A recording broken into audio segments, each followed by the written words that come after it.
வணக்கம். இன்னைக்கு நாம ஒரு ஒரு பெரிய புதிர அவிழ்க்க போறோம். சுய முன்னேற்றம், ஞானம், மன அமைதி இதெல்லாம் அடையணும்னு நாம முயற்சி பண்றோம் இல்லையா? ஆமா, அதுக்கு சில வழிகளை சில குருக்களை பின்பற்றோம். ஆனா என்ன நடக்கும்? நீங்க தேடுற விஷயத்த அடைய விடாம தடுக்கிறதே அந்த தேடல்தான்னு ஒருத்தர் சொன்னா, நாம பயன்படுத்துற வழிகளே ஒரு பொறின்னு சொன்னா, இதுதான் யூஜி கிருஷ்ணமூர்த்தியோட புரட்சிகரமான, பலருக்கும் அதிர்ச்சி தரக்கூடிய கருத்துக்களோட மையம். அவரை ஆன்டி குருனே சொல்லுவாங்க. ஆன்டி குருவா? ஆமா, ஏன்னா அவர் எந்த பதிலையும் கொடுக்கல, மாறாக நம்மளோட கேள்விகளையே களைச்சு போட்டார். சரிதான். இன்னைக்கு நாம யூஜி கிருஷ்ணமூர்த்தியோட உலகத்துக்குள்ள தான் ஆழமா போக போறோம். உங்ககிட்ட இருந்து எங்களுக்கு கிடைச்சிருக்கிற ஆதாரம் அவரோட ஒரு பேச்சோட நேரடி எழுத்து வடிவம். இதுல எந்த ஃபில்டரும் இல்ல, எடிட்டிங்கும் இல்ல. அவரோட எண்ணங்கள் அப்படியே இருக்கு.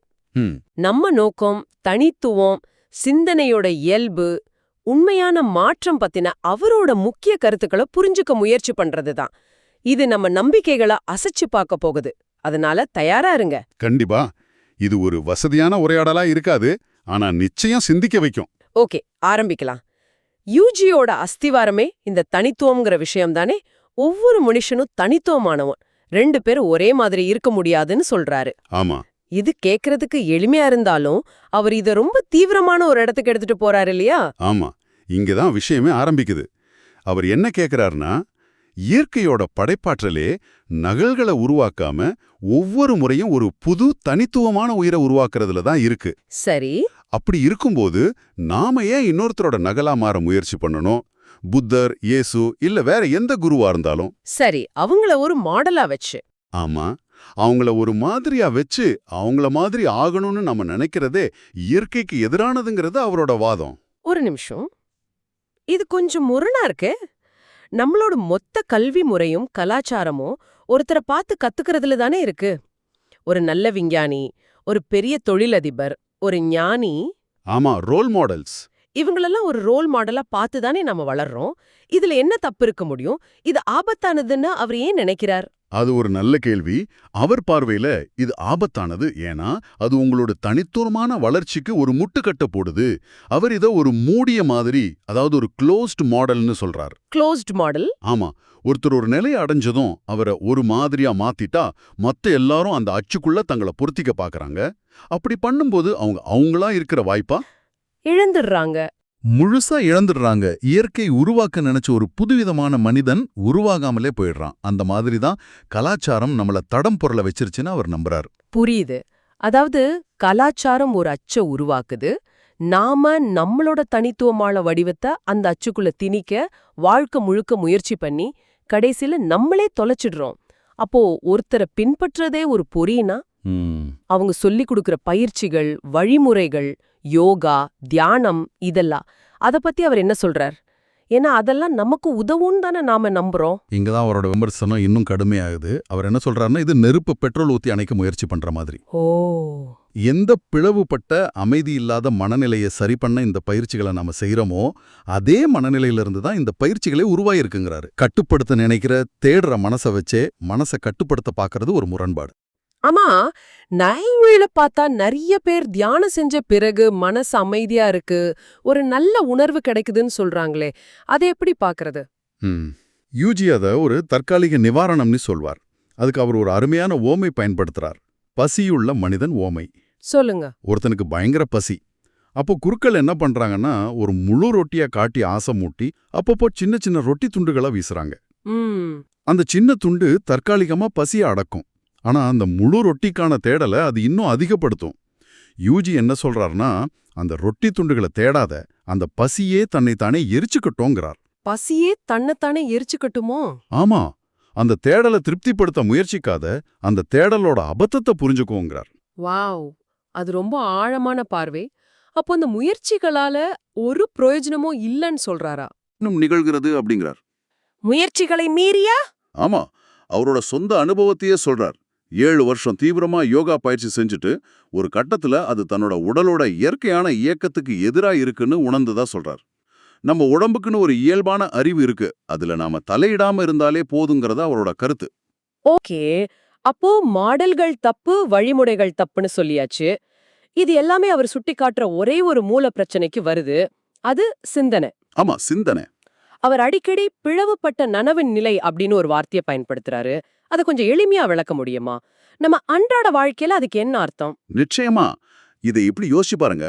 நம்ம மூளைல நான்னு ஒரு சாஃப்ட்வேர் இன்ஸ்டால் ஆகி அது பாட்டுக்கு 24/7 பின்னால ஓடிக்கிட்டே இருக்கு. சரி. அந்த சாஃப்ட்வேர் செய்யற ஒரே வேலை எல்லாத்தையும் பிரிக்கிறது தான். இது நான், இது என்னோடது, இது நீ, இது உன்னோடது, எனக்கு பிடிச்சது, பிடிக்காதது.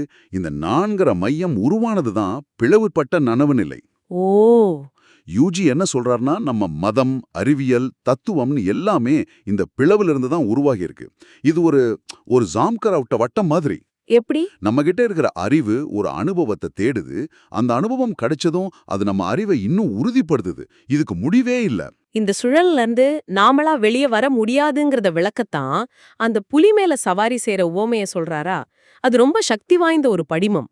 ஆமா, அந்த புலிதான் சமூகம், கலாச்சாரம், நம்ம கடந்த கால நினைவுகள், நம்ம சிந்தனையின் தொடர்ச்சியான ஓட்டம் எல்லாமே சேர்ந்த ஒரு வேகம். சரி. புலி மேல உட்கார்ந்துட்டு இருக்கீங்க, இறங்கணும்னு ஆசைதான். ஆனா இறங்குனா புலி நம்மள கடிச்சு சாப்பிட்டுடும்னு ஒரு பயம். அதனால சவாரிய தொடர்றோம். அப்போ அந்த தனித்துவமான நபர் யாரு? யூஜி சொல்ற தனித்துவமான நபர் அல்லது இயற்கையான நிலையில் இருக்கிறவர் யாருன்னா, அந்த புலி மேல இருந்து இறங்க முயற்சி செஞ்சவர் இல்ல. ஏதோ ஒரு விபத்தால தற்செயலா அந்த புலியால தூக்கி எறியப்பட்டவர். தூக்கி எறியப்பட்டவரா? அவரா குதிக்கலையா? இது ஒரு முக்கியமான வித்தியாசம். ஆமா, அவர் குதிக்கல. ஏன்னா குதிக்க முயற்சி பண்றதே அந்த நான்கிற சாஃப்ட்வேரோட வேலை தான். அது ஒரு செயல். ஆனா இங்க நடந்தது ஒரு நிகழ்வு, ஒரு விபத்து. தூக்கி எறியப்பட்ட பிறகு அந்த புலி அதோட வேகத்துல போய்கிட்டே இருக்கும். ஆனா அந்த நபருக்கும் அதுக்கும் எந்த சம்பந்தமும் இருக்காது. அவர் அந்த இயக்கத்திலிருந்து விடுபட்டுடுவார். அப்போ அந்த விடுபட்ட நிலை, அந்த சுதந்திரமான நிலை எப்படி இருக்கும்? அவர் அத பழமையற்ற ஆதி நனவின் நிலை அப்படின்னு சொல்றார். கேட்கவே கவிதையா இருக்கு. ஆனா நடைமுறையில அது என்ன? அது ஒரு சூப்பர் பவரோ இல்ல மாயாஜாலமோ இல்ல. ரொம்ப சிம்பிள். அந்த நான்கிற வர்ணனையாளர் இல்லாம உடல் அதோட இயற்கையான தாளத்துல அதோட உள்ளார்ந்த அறிவோட செயல்படுற நிலை. ஒரு உதாரணம் சொல்ல முடியுமா? ஒரு விளையாட்டு வீரர் இந்த ஜோன் அப்படின்னு சொல்ற ஒரு நிலையில இருக்கும்போது அவரோட நான் அங்க இருக்காது. செயல் மட்டும்தான் இருக்கும். யோசிச்சு செயல்பட மாட்டார். செயல் தானா நடக்கும். ஆமா ஆமா. அந்த நிலை 24/7 இருந்தா எப்படி இருக்கும்? அதுதான் அந்த நிலை. நம்ம உடம்பு ஒரு சூப்பர் கம்ப்யூட்டர்னு அவர் சொல்றாரு. ஆனா நாம நம்மளோட சின்ன அறிவை வச்சு அதை எப்பவும் ஓவர்ரைட் பண்ண பாக்குறோம். அந்த குறுக்கீடு இல்லாத நிலை தான் அது. இது ஒரு உடலியல் மாற்றம், ஆன்மீக சாதனை இல்லைன்னு அவர் அடிச்சு சொல்றார். சரி, ஒருத்தர் அந்த புலி மேல இருந்து தூக்கி எறியப்பட்டு இந்த இயற்கையான நிலையை அடைஞ்சிட்டாருன்னு வச்சுப்போம். அடுத்து என்ன நடக்கும்? அவர் ஒரு பெரிய ஞானியா மாறுவாரா? ஒரு இயக்கத்தை ஆரம்பிப்பாரா? மத்தவங்களுக்கு வழிகாட்டுவாரா? நிச்சயமா இல்ல. இங்கதான் யூஜியோட கருத்துக்கள்லயே மிக மிக புரட்சிகரமான புள்ளி வருது. சொல்லுங்க. அவர் என்ன சொல்றாருன்னா, அந்த நிலையை அடைஞ்ச நபரால சமூகத்துக்கு எந்த பயனும் இல்ல. சமூகத்தால அவருக்கும் எந்த பயனும் இல்ல. என்னது? பயனே இல்லையா? இதை ஏத்துக்கவே கஷ்டமா இருக்கே. அவ்வளவு ஒரு உயர்ந்த நிலையை அடைஞ்சிட்டு சமூகத்துக்கு பயன்படலைன்னா அப்புறம் என்ன அர்த்தம்? நம்ம மனசு அப்படிதான் யோசிக்கும். ஏன்னா நாம எல்லாத்தையும் பயன் நோக்கம் வச்சுதான் பார்க்கறோம். ஆனா யூஜி அதுக்கு ஒரு அருமையான ஊமை சொல்றார். ஒரு மரம் இருக்கு. நீங்க அதோட நிழல்ல உட்காரலாம், அதோட பழங்களை பறிச்சு சாப்பிடலாம், அதோட கட்டையை எரிபொருளா பயன்படுத்தலாம். ஏன், அதிலிருந்து விழுகிற ஒரு தேங்காய் உங்க தலையில விழுந்து காயம் கூட ஏற்படலாம். ஆமா. மரம் இதை பத்தி எதையாவது கவலைப்படுதா? அது யாருக்காகவும் எதையும் செய்யல. அது அதுவா இருக்கு, அவ்வளவுதான். வாவ், அந்த உவமை எல்லாத்தையும் விளக்கிடுச்சு. அந்த நபர் ஒரு இயற்கை சக்தி மாதிரி, ஒரு மரம் மாதிரி. அவர் ஒரு போதகர் இல்ல. சரியா சொன்னீங்க. அதனாலதான் அவர் சமுதாயத்துக்கு ஒரு அச்சுறுத்தலா இருக்கார். ஏன்னா அவர் சமூகம் வச்சிருக்கிற புனிதர், பாவி, சரி தவறுங்கிற எந்த கட்டமைப்புக்குள்ளேயும் வரமாட்டார். அப்போ அவர் வழிகாட்ட மாட்டாரா? அவர் எந்த பாதையும் காட்ட மாட்டார். ஏன்னா அவர் வந்தடைஞ்சது ஒரு பாதையால் இல்ல, ஒரு விபத்தால. அதனால அவர் எப்படி வழிகாட்ட முடியும்? அவர் தன்னோட நிலையை விளக்க முயற்சி செஞ்சா கூட கேட்கிற நம்ம மனசு உடனே அது ஒரு கோட்பாடா, ஒரு வழிமுறையா மாத்தி இன்னொரு அறிவு குவியலா சேர்த்துக்கும். அதனால மௌனம்தான் சாத்தியம். ஓகே, இப்போ என் தலை சுத்துக்கு. மாதிரிகள் இல்ல, வழிமுறைகள் இல்ல, அடையறதுக்கு ஒரு இலக்கம் இல்ல, அடைஞ்சா அதனால ஒரு பிரயோஜனமும் இல்ல. நாம பேசுனது எல்லாமே ஒரு பெரிய இல்லைய பத்தி தான். ஆமா. அப்போ இதிலிருந்து நாம எடுத்துக்க வேண்டிய விஷயம் என்ன? அப்புறம் என்னதான் செய்யறது? நாம புரிஞ்சிக்க வேண்டியது இதுதான். யூஜி ஒரு நல்ல பதிலை எப்படி கண்டுபிடிக்கிறதுன்னு சொல்லிக் கொடுக்கல. மாறாக கேள்வி கேட்கிற நபரே எப்படி இல்லாம போவார்னு சொல்றார். ஓ. இது தேடலை நிறைவேற்றுவத பற்றியதல்ல, தேடலின் முடிவை பற்றியது. நீங்க தேடுற பதில அடைஞ்சதால தேடல் முடியல, தேடுறதே ஒரு அபத்தம்னு புரிஞ்சதால தேடல் முடிவுக்கு வருது. அவர் சொன்ன அந்த வரி ஞாபகம் வருது. நீ தேடும் எதிரி நீதான்.